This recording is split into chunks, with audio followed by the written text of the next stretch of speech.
Cleopatra is one of the most famous rulers of Egypt. Many interesting legends prevail about her reign. After her death, the queen left behind amazing secrets and artifacts. More than 1,500 years before the reign of Queen Elizabeth I in England, Cleopatra proved that women are capable of ruling nations and that they can do so with intelligence, grace, and even cruelty. But how much of what we know about the Queen of the Nile comes from made-up stories that have been popularized?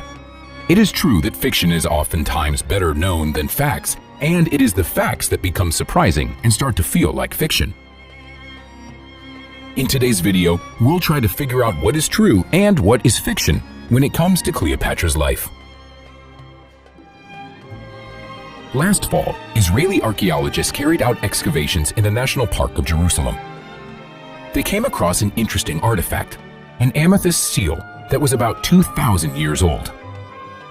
It was decorated in the image of a biblical tree.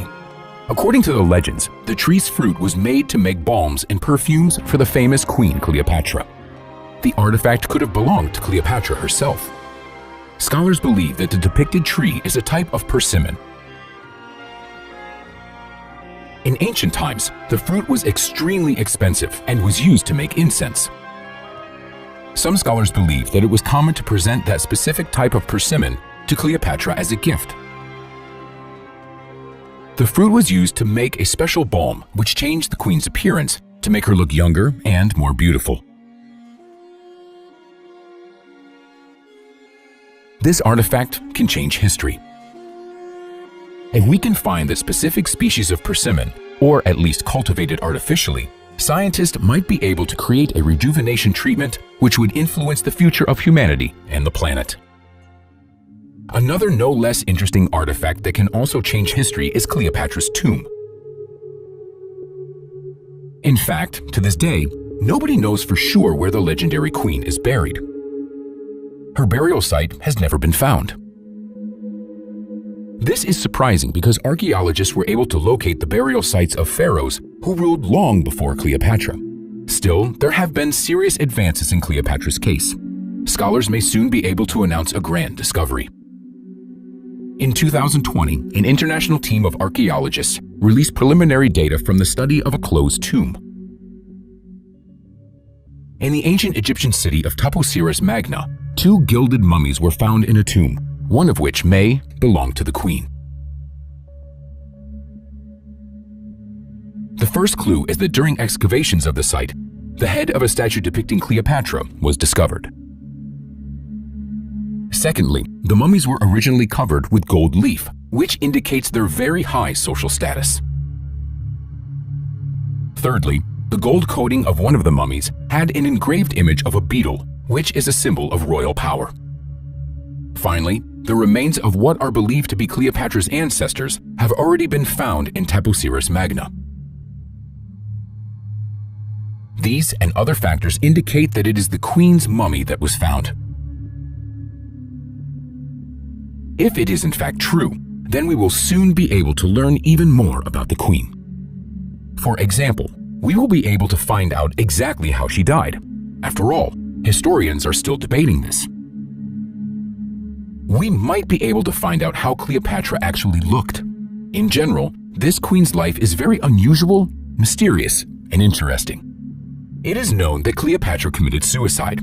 She did it to avoid becoming Octavian's prisoner after Egypt was conquered by Rome. According to the most popular version of the story, Cleopatra killed herself with the help of a poisonous snake. The queen's faithful servants brought her a basket of figs in which a poisonous snake lay. The snake bit Cleopatra, who died shortly afterwards. According to another version, Cleopatra took poison, which was hidden in her golden hairpin. Modern scholars believe that the cause of Cleopatra's death was not a snake bite, but a poisonous mixture of opium, hemlock, and aconite.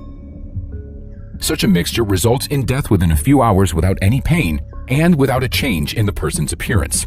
Since Cleopatra cared about her looks very much, it is unlikely that she would have subjected herself to the long agony or snake bite marks on her body. In any case, Cleopatra's death continues to be a mystery to this day. Everyone knows that Cleopatra was beautiful. This is how she is depicted in films, cartoons, and books. Most of us learned about the queen from exactly these type of works. According to popular culture, Cleopatra was so beautiful that men were ready to give up their lives just to spend one night with her. This is a very interesting story, but entirely untrue. It is doubtful that she was some incredible beauty. A few years ago, scholars examined a 2,000-year-old coin that was found in 2007. The coin and several other archaeological finds depict Cleopatra's image.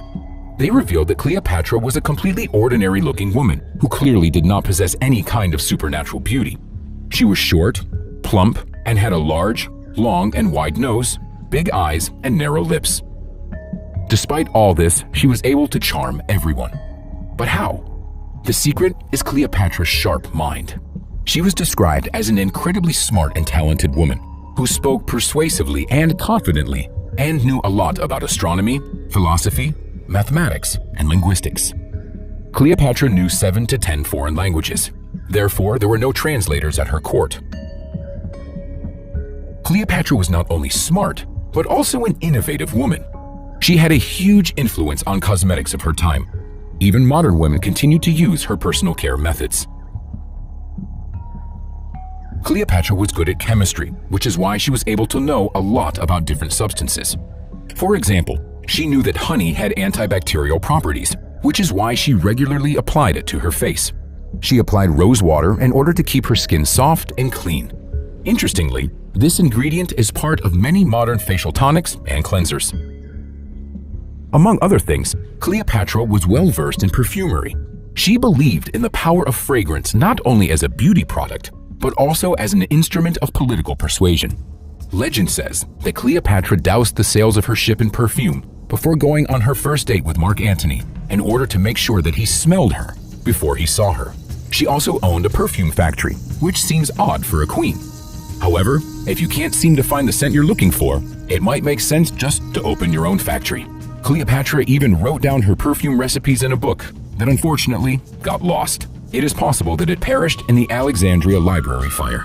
Cleopatra considered herself to be the new Isis, telling her subjects that she was the incarnation of Isis on Earth.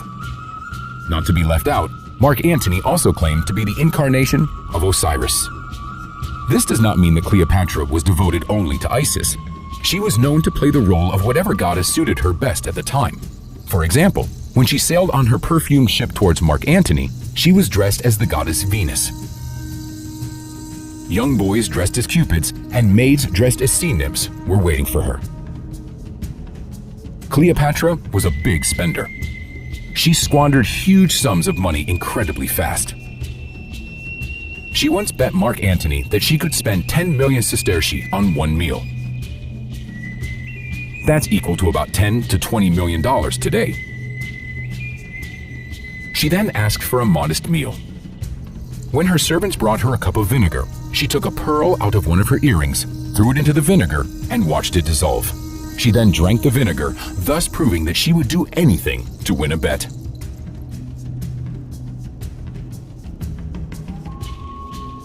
For a long time, modern scholars were skeptical of this story. But then they conducted an experiment. They tested the theory with real vinegar and a real pearl.